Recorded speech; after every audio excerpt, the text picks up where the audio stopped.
મિત્રો, વર્તુળ સંબંધી ક્ષેત્રફળમાં હવે આપણે દાખલા નંબર 6ના સંદર્ભમાં ચર્ચા કરીશું. દાખલા નંબર 6માં શું રકમ આપેલી છે કે 15 સેન્ટીમીટર ત્રિજ્યાવાળા વર્તુળની કોઈ જીવા કે જે કેન્દ્ર પાસે 60નો ખૂણો બનાવે છે. શું 15 સેન્ટીમીટર ત્રિજ્યાવાળા વર્તુળની કોઈ જીવા કે જે કેન્દ્ર પાસે 60નો ખૂણો બનાવે છે, તો તેના અનુરૂપ લઘુ વૃત્તખંડ અને ગુરુ વૃત્તખંડનું ક્ષેત્રફળ શોધવાનું છે. તો મિત્રો, મેં તમને પહેલાં કીધું હતું કે જ્યારે લઘુ વૃત્તખંડનું ક્ષેત્રફળ શોધવાનું થાય ત્યારે પહેલાં લઘુ વૃત્તાંશનું ક્ષેત્રફળ શોધવું પડે અને લઘુ વૃત્તાંશમાંથી ત્રિકોણનું ક્ષેત્રફળ માઇનસ કરો ત્યારે તમને લઘુ વૃત્તખંડનું ક્ષેત્રફળ મળે. દાખલો સ્ટાર્ટ કરી તે પહેલાં એક આકૃતિ દોરી લઈએ કે માનો કે આ એક વર્તુળ છે, ત્યાંનું કેન્દ્ર O લઈ લઈએ, OA અને OB એ તેની ત્રિજ્યા લઈ લઈએ, EB જીવા લઈ લઈએ.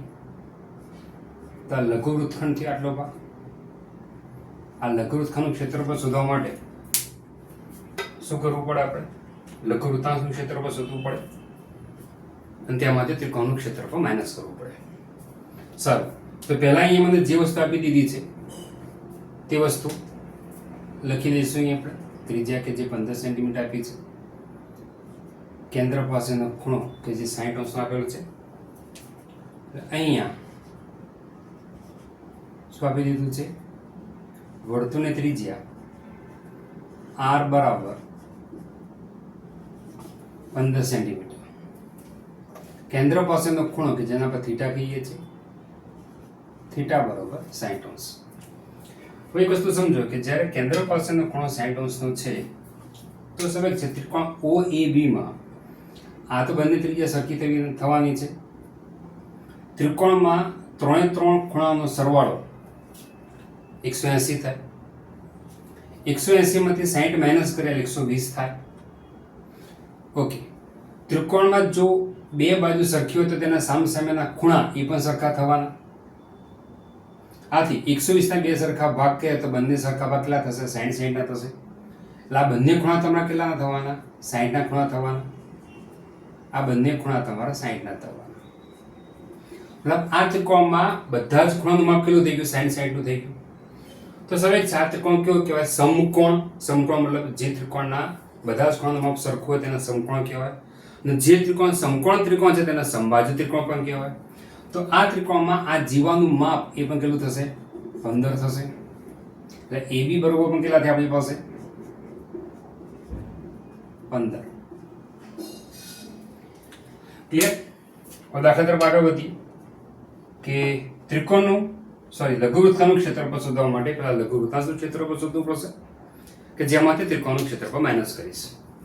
તો જો પેલા લઘુ વૃત્તાંશ કયો તો છે OA, અહીંયા કોઈ બિંદુ બનાવી દઈએ P, OA P બિંદુ ક્ષેત્રફળ. તો લઘુ વૃત્તાંશ OAPB નું ક્ષેત્રફળ, લઘુ વૃત્તાંશનું ક્ષેત્રફળ શોધવા માટે સૂત્ર કયું તો આપણી પાસે? પાઈ R square theta upon 360. Okay મિત્ર, એક બીજી વસ્તુ કે આ દાખલામાં આપણને પાઈની કિંમત કે જે 3.14 લેવાની છે તથા √3 ની કિંમત કે જે 1.73 છે તે લેવાની છે. ઓકે, હવે ધીમે ધીમે અહીંયા કિંમત મૂકવાની શરૂઆત કરીએ. પાઈની કિંમત કેટલી છે? 3.14. આ થઈને જગ્યાએ હું આ રીતે લખી શકું 314 ભાગ્યા 100. R સ્ક્વેર, R બરોબર કેટલા છે? 15. R સ્ક્વેર હોવાથી શું લખીશું? 15 ગુણ્યા 15. થીટા કે જે કેટલા છે? 60 ભાગ્યા 360. ઓકે, હવે અહીંયા આપણે છેદ ઉડાવીશું, મીંડું જશે 4 4 36, 3 3 5 15, 3 2 6, 114 ભાગ્યા 2 157. અહીંયા છેદ ઉડાવીશું આપણે 20 85. અહીંયા 5 છે ઉડશે, 5 તરી 15, 5 ચોક 20, એટલે આપણી પાસે છેલ્લે અંશમાં કેટલી કિંમત વધી? 157 ગુણ્યા 3, છેદમાં શું વધે? ફક્ત 4.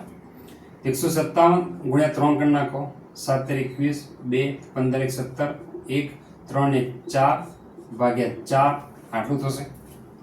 ઓકે, હવે 471 ભાગ્યા 4 કરી નાખો, તો 4 એકા 4, 17 ચોક 68, 4 સિત્તેર 28 અને 4 25. મિત્રો 471 ભાગ્યા 4 કરીશું તો આપણને 117.75 સેમી સ્ક્વેર એ આપણને મળશે.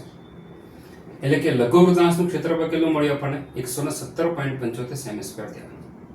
આપણે શું જોઈએ છે? આ લઘુવૃત્તખંડનું જોઈએ છે.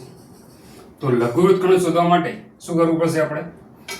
કે આ ત્રિકોણ ક્ષેત્રફળ એમાં માઇનસ કરવું પડશે. ઓકે, ત્રિકોણ કયો છે? ત્રિકોણ. ઓકે, ત્રિકોણની બધી બાજુ સરખી જ માટે આ ત્રિકોણ શું કહેવાશે? સમબાજુ ત્રિકોણ. તો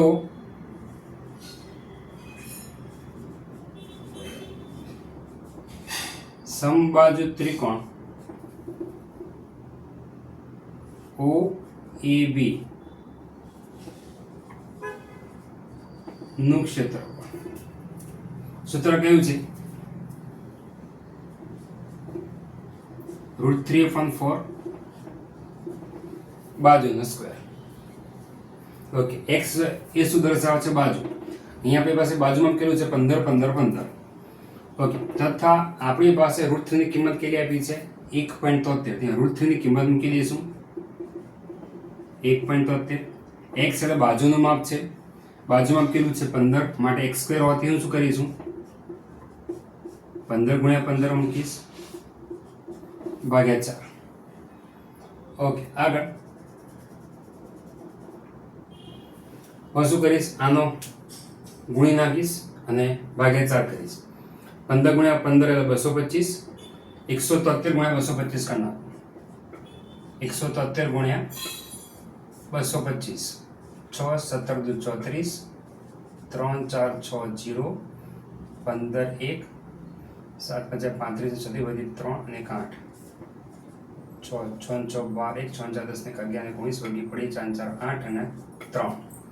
ઓકે, હવે 1.73 હતા માટે અહીંયાથી 2 પોઈન્ટ કાપી નાખીશ. તો કેટલો આવ્યો જવાબ આનો? આપણે is equal to 389.25/4 semi square. હવે આ કિંમતનો હું 4 વડે ભાગી નાખીશ. 389.25, છેલ્લો 2 પોઈન્ટ કાપી નાખીશ. 4 વડે મારા ભાગ કરવાનો છે. 36 2 28 1 12 0, 4 एका 4, 1.0, 4 2 8 2 0 0 4 29. તો ये શું 9731.25, પરંતુ મારે 2 પોઈન્ટ કાપવાના એટલે 2 પોઈન્ટ અહીંયા આવશે. આથી થશે શું? 97.3125 સેમી સ્ક્વેર. આ સૂત્ર કોણ હોય? તો આ કિંમત કોની? સમબાજુ ત્રિકોણનું ક્ષેત્રફળની કિંમત 97.3125 સેમી સ્ક્વેર થયા. ઓકે, લઘુવૃત્તાંશમાંથી ત્રિકોણનું ક્ષેત્રફળ માઇનસ કરવાના એટલે મને મળશે લઘુવૃત્તખંડનું ક્ષેત્રફળ. તો હવે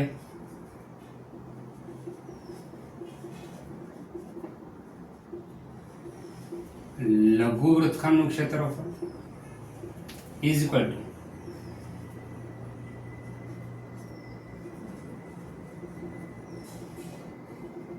લઘુવૃત્તાંશનું ક્ષેત્રફળ માઇનસ ત્રિકોણ OAB નું ક્ષેત્રફળ. ઓકે, લઘુવૃત્તાંશનું ક્ષેત્રફળ કેટલું મળ્યું છે? 117.75. 117.75. ત્રિકોણનું ક્ષેત્રફળ એ કેટલું મળ્યું આપણને? 97.3125. 97.3125. આમાંથી આ કિંમત માઇનસ કરી નાખીશ.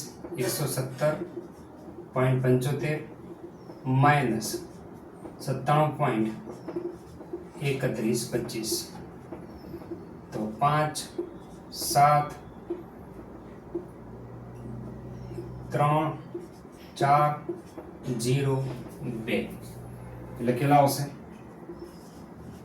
20.4375 સેમી સ્ક્વેર. આ આપણને મળ્યું લઘુ વૃત્તખંડનું ક્ષેત્રફળ. 5 7 4 3 1 7 3 4 0. ઓકે, આપણે લઘુ વૃત્તખંડનું ક્ષેત્રફળ કેટલું મળ્યું? 20.4375. ઓકે, આપણે શું કહેવામાં આવ્યું છે? ગુરુ વૃત્તખંડનું ક્ષેત્રફળ શોધે એવું પણ કહેવામાં આવ્યું છે. તો ગુરુ વૃત્તખંડનું ક્ષેત્રફળ શોધવા માટે આપણે શું કરીશું કે જે લઘુ વૃત્તખંડનું ક્ષેત્રફળ મળ્યું આપણને કેટલું? 20.4375. કે જે આખા વર્તુળમાંથી હું આટલો ભાગ કટ કરી નાખીશ. એટલે કે આખું જે વર્તુળ છે એમાંથી આ જે લઘુ વૃત્તખંડ છે એ માઇનસ કરી નાખું, એ ભાગ કટ કરી નાખું, આટલો ભાગ એટલે કે મને ગુરુ વૃત્તખંડનો ભાગ મને મળી જશે. એટલે વર્તુળના ક્ષેત્રફળમાંથી હું લઘુ વૃત્તખંડ માઇનસ કરી નાખીશ. એ પહેલા મારે વર્તુળનું ક્ષેત્રફળ શોધવું પડશે. તો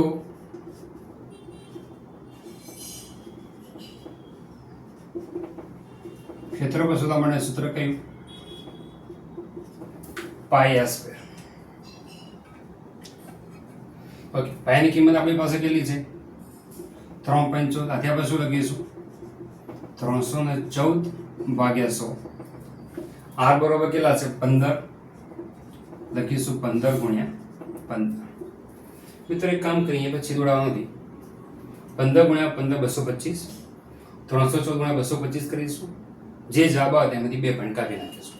તો જોઈએ 314 ગુણ્યા 225 628 628 0 14 75 5 3 15 0 7 8 15 8 2 10 1 11 અને 5 16 1 6 2 8 9 અને 1 10 અને 70.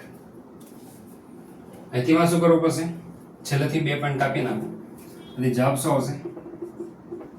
706.50 સેમી સ્ક્વેર. આ જવાબ થયો. તો સમજ છે, છેદમાં 10 હોય 100 હોય 1000 તો પોઈન્ટ કાપા ઇઝી થાય. એટલા માટે મેં શું કરીએ કે આ બંને ગુણી એટલે 15 ગુણ્યા 15 225, 15 સ્ક્વેર તો તમને ખબર જ હશે. 314 ગુણ્યા 225 કરી મેં છેદમાં 100 છે એટલે 2 પોઈન્ટ કાપી નાખ્યા. ઓકે, હવે આપણે શું કહેવામાં આવ્યું છે? ગુરુ વૃત્તખંડનું ક્ષેત્રફળ. તો ગુરુ વૃત્તખંડનું ક્ષેત્રફળ ઇઝ ઇક્વલ ટુ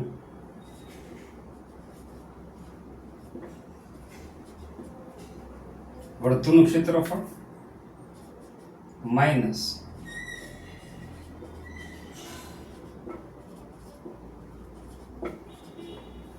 લઘુ વૃત્તખંડનું ક્ષેત્રફળ.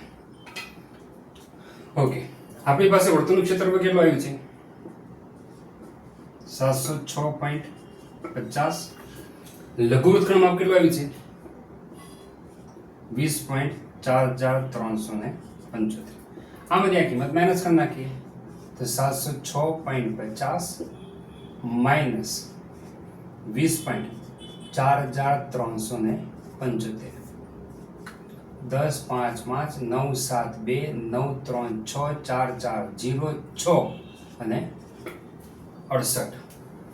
તો કેટલો જવાબ આવશે અહીંયા? 686.0625 સેમી સ્ક્વેર. તો મિત્રો આ પ્રમાણે આપણને ગુરુ વૃત્તખંડનું ક્ષેત્રફળ મળે. જોઈ શકાય છે આ દાખલાની અંદર પહેલા લઘુ વૃત્તખંડ શોધવા માટે આપણે લઘુ વૃત્તાંશનું ક્ષેત્રફળ શોધવું પડ્યું. લઘુ વૃત્તાંશમાંથી હું ત્રિકોણનું ક્ષેત્રફળ માઇનસ કરું એટલે મને લઘુ વૃત્તખંડ મળે. એટલે આ નીચેનો પોર્શન મળશે, આ પોર્શન મને મળશે. હવે આખા સર્કલમાંથી આ લઘુ વૃત્તખંડ કટ કરવું તો મને ગુરુ વૃત્તખંડ મળી જાય. એટલે આખા વર્તુળના ક્ષેત્રફળમાંથી મારા લઘુ વૃત્તખંડ આપણે જે શોધ્યું છે એમાં કટ કરવું પડે તો મને શું મળશે? આટલો ઉપરનો જે ભાગ છે ગુરુ વૃત્તખંડ એ ભાગ મને મળી જાય. જોઈ શકાય છે સાદા રૂપમાં ગુણાકાર ભાગાકાર એ આ દાખલામાં ખૂબ કાળજી રાખવી જરૂરી છે, માટે શાંતિથી દાખલો કરવો